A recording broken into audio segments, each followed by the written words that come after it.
The richest person you know is probably someone you would never suspect. Think about that for a second. Not the person with the loudest car in the parking lot.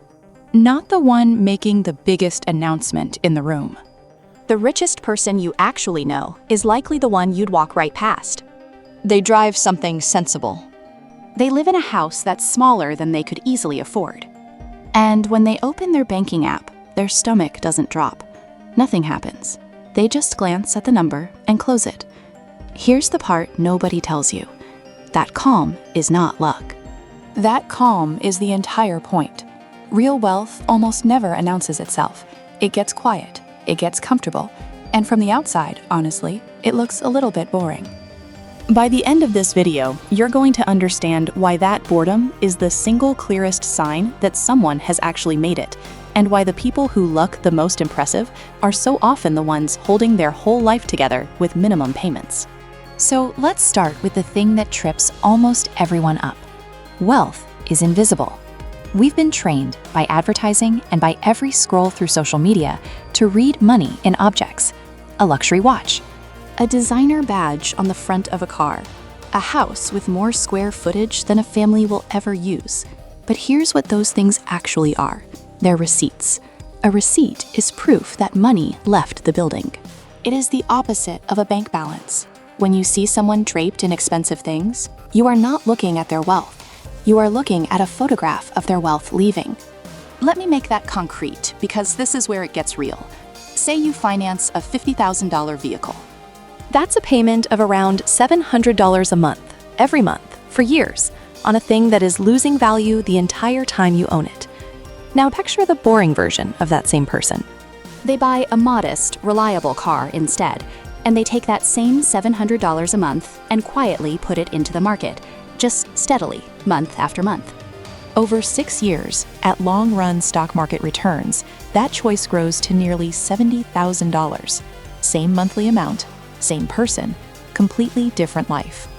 From the outside, the one with the shiny car looks like they're winning, and the one building a $70,000 foundation looks like they're falling behind. But one of them is fragile, and one of them sleeps like a baby. And you cannot tell which is which by looking. That's the whole problem. And follow that $70,000 a little further, because this is where it gets ridiculous. The boring person stops adding new money after 6 years. They just leave that pile alone. At normal market returns, that $70,000 roughly doubles about every 7 years all by itself. So in their 50s, without ever adding another dime, that one decision about a car in their 20s has quietly become a few $100,000. Meanwhile, the loud person, they financed 2 or 3 more cars by then. One of these people made a car payment. The other person made a retirement. Now, I know what the objection is, because it's the one everybody reaches for. Sure, but those quiet rich people probably started with money, family money, a trust fund, a head start I never got. It's a comforting story. It lets the rest of us off the hook. There's just one issue with it. The data says it's mostly false. The largest study of millionaires ever conducted followed 10,000 of them. Not a survey of a few hundred. 10,000 real millionaires. And here's what they found. 79% received no inheritance at all. 0. Only a tiny sliver ever received a windfall of $1 million or more. So the trust fund story, the one we tell ourselves to explain other people's security, applies to almost none of them. It gets better. 1 in 3 of these millionaires never earned a 6-figure salary in a single working year of their entire lives. Read that again. A third of them never once cracked $100,000 in income. Only about 15% ever held a senior leadership or executive title. And the jobs that produced the most millionaires? Not hedge fund managers, not tech founders, engineers, accountants, teachers, the most ordinary careers you can picture.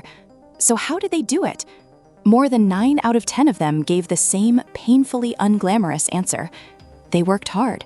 They lived on less than they made. They invested steadily, and they treated debt like a contagious disease, something to avoid, quarantine, and get rid of fast. There was no secret stock pick, no viral moment, no perfect timing. Just the same boring behavior repeated for decades.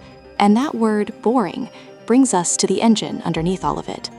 Because there is a force in finance so patient, so slow, and so spectacularly dull that most people quit long before it ever pays off.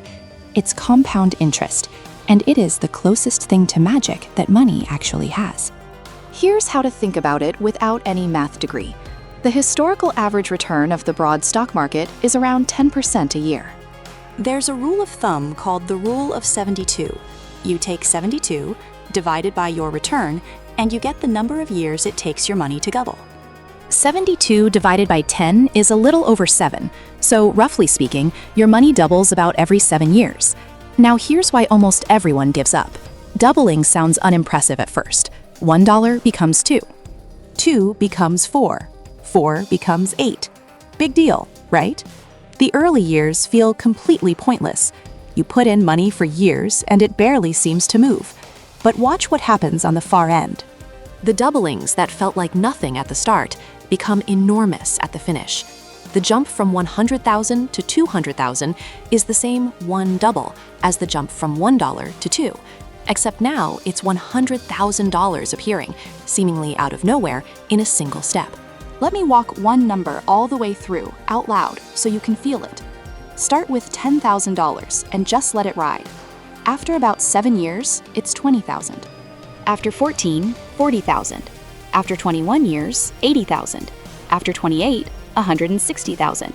And after about 35 years, that original $10,000 is somewhere north of $300,000, and you never added a cent. Notice the shape of that. In the first 7 years, you gained $10,000. In the last 7, you gained more than $150,000. The exact same one doubling, but the later ones are gigantic. All the drama lives at the end, which is precisely why the people who quit early never see the good part. This is exactly where the exciting investors sabotage themselves. They can't stand the boredom. So they jump in and out, chasing whatever's hot, selling when they're scared, buying when they're excited. And every time they do that, they interrupt the doubling right when it's about to get powerful. The boring investor does the single hardest thing in all of finance. They buy a plain index fund, and then they leave it alone. That's it. That's the whole strategy. Doing nothing, on purpose, for a very long time. Let me put a number on how much that boredom is worth. $500 a month into an index fund for 30 years grows to over $1 million. But here's the part that should make every young person sit up straight. Take that same $500 a month and start at 25 instead of 35, just 10 years earlier. That single change ends up worth roughly 3 times as much by the end. 10 extra years of boring consistency worth well over $1 million on its own. Time, not talent, is doing the heavy lifting. Now, I want to show you something a little unsettling, because it explains why so few people ever get here. There's data from Vanguard covering about 5 million workers and their retirement accounts. The average 401k balance is around $168,000. Sounds okay, right? But watch what happens when we look at the median, the person standing exactly in the middle, with half above and half below. The median balance is only about $44,000. Sit with that gap for a moment. The average is nearly 4 times the median, and that only happens for one reason.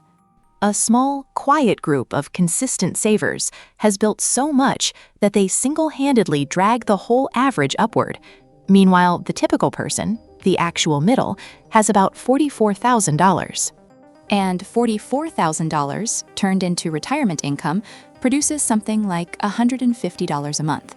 That is the quiet emergency happening in the background of millions of lives, hidden behind an average that makes everything look fine.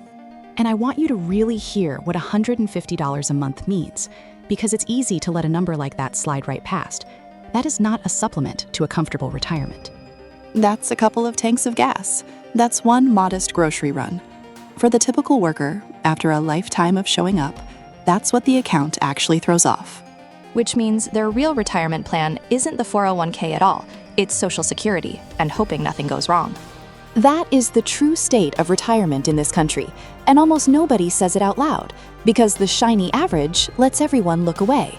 So what are the quiet ones actually doing differently? It comes down to 4 embarrassingly simple mechanisms.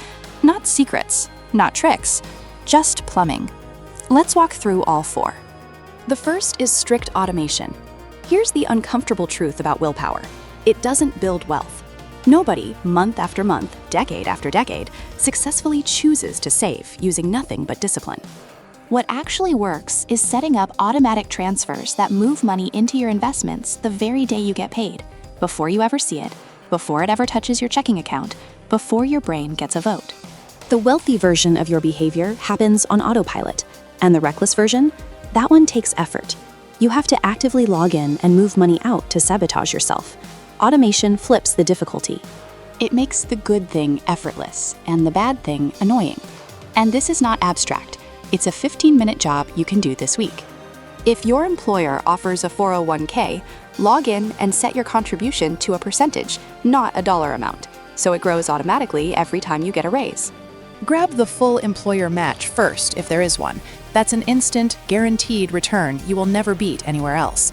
Then, separately, open the Roth IRA, connect your checking account, and schedule an automatic transfer for payday. Set the money to buy a broad index fund on its own. That's the entire setup. Once it's built, the wealth building runs without you. You've turned "I should really start investing" into a thing that already happened, quietly, in the background, forever. The second mechanism is what I'd call the emotional emergency fund. On the surface, it looks purely financial. Take $10,000 sitting in a big bank, earning basically 0%, and move it to a high-yield savings account, paying around 4%. That's $400 a year for doing absolutely nothing. Nice, but that's not the real job of this money. The real job is psychological, because life will, without asking permission, throw a crisis at you. A car dies, a roof leaks. A job disappears, and when that happens, the person with no cushion is forced to do the most destructive thing an investor can do: sell their investments at the worst possible moment, at a loss, interrupting that beautiful compounding right when it matters most. The emergency fund exists so you never have to touch the machine that's making you rich. It buys you the ability to stay calm. Picture the same layoff happening to 2 people. The one with no cushion has to sell their investments in a panic, probably in a down market, locking in the loss and vaporizing years of compounding. And then, when the market recovers, they're not even in it anymore. The one with 6 months of expenses in the bank just keeps living. They cover the gap in cash. Their investments never get touched. They stay in the game and ride the recovery back up. Same job loss, 2 completely different 10-year outcomes, and the only difference was a boring pile of cash sitting in a savings account that everyone told them was doing nothing. It was doing the most important job of all. It was keeping their hands off the wheel. The third mechanism is an old-fashioned view of debt. Remember those 10,000 millionaires? Roughly 75% of them never carried a credit card balance. 94% lived on less than they made. They understood something simple and brutal about high-interest debt. It's compounding, running in reverse. It's that same magical doubling machine, except now it's pointed directly at you, working against you every single day. And you cannot out-earn it. You cannot out-invest it. Nobody beats a market return while paying 20+% on a balance, so they refused to play that game at all. The fourth mechanism is a paid-off, affordable home. Here's a number that stops people cold. The median net worth of homeowners is nearly $400,000. For renters, it's around $10,000. That's a 40-to-1 gap. Now, part of that is that people who can buy tend to already be savers. I'm not claiming the house alone creates it, but there's a real mechanism underneath. Buying a reasonable home, not a mansion, a reasonable one, and slowly paying it off does something quietly powerful. It erases a family's single largest monthly expense right around the time they hit retirement age. Imagine reaching 65 with no rent and no mortgage. Your cost of living just collapsed permanently at exactly the moment your income was going to shrink. So those are the 4. Automation, the cushion, the war on high-interest debt, and the paid-off roof. Simple enough to explain to a 12-year-old, and almost nobody does all 4. Not because they're hard to understand, because they're boring to do, and because none of them will ever make you look impressive at dinner. Every single one is invisible from the outside, which, if you've been paying attention, is exactly the point. Now here's the trap that catches even the people who earn a fortune. It's called lifestyle creep, and it is the silent killer of high incomes. Here's how it works. You get a raise, and almost instantly, without a decision ever really being made, your spending rises to swallow it. A slightly nicer apartment, a fancier car, better vacations. Your income doubles over a decade, but your savings rate stays flat because every extra dollar found something to buy. So you end up just as fragile as you were before, except now with more expensive problems and a bigger number you are afraid to lose. Let me show you this with two people. Picture Marlon. He earns $200,000 a year. On paper, he's crushing it. Nice car, great apartment, the whole look. But his spending rose to meet every dollar, so he saves almost nothing.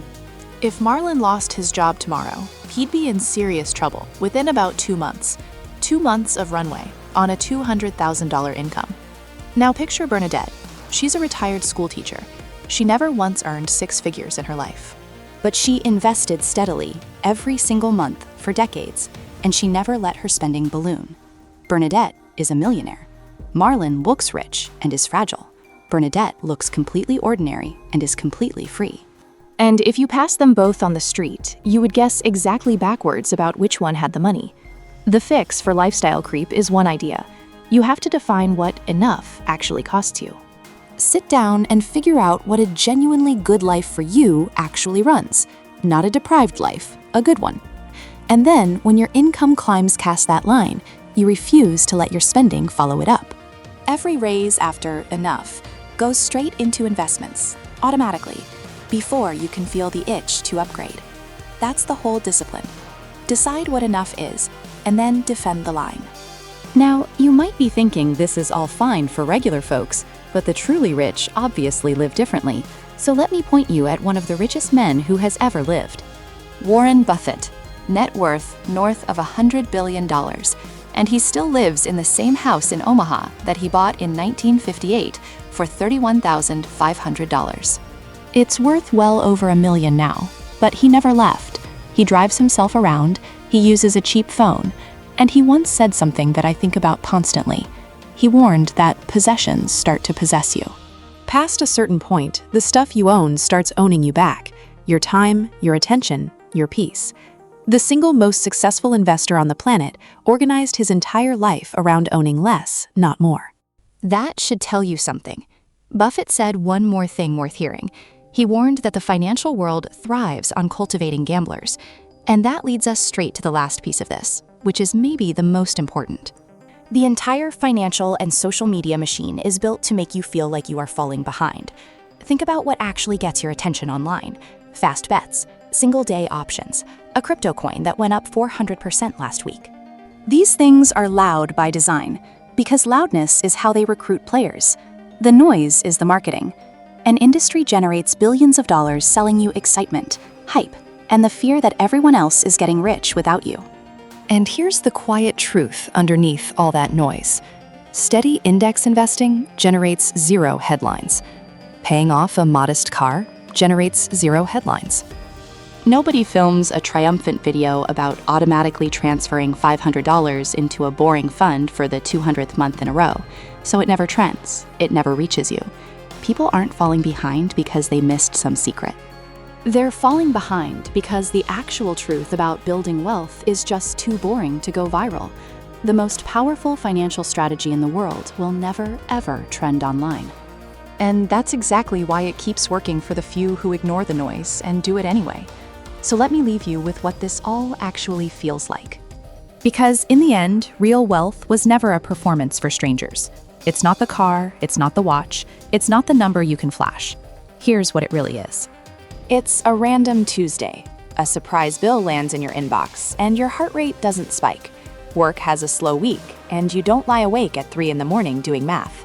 Your money is just moving in the background, on autopilot, doing its quiet work whether you think about it or not, and you get to feel a kind of flat, almost dull sense of calm. That calm is the prize. That's the whole thing. Real wealth is the ability to absorb whatever life throws at you without your world falling apart. It's not really buying things at all. It's buying options and time, and finally, a nervous system that gets to rest. So this week, don't try to look rich. Try to be the boring one. Set Set up one automatic transfer. Move your emergency fund somewhere that pays you. Pick the sensible car. Nobody will be impressed.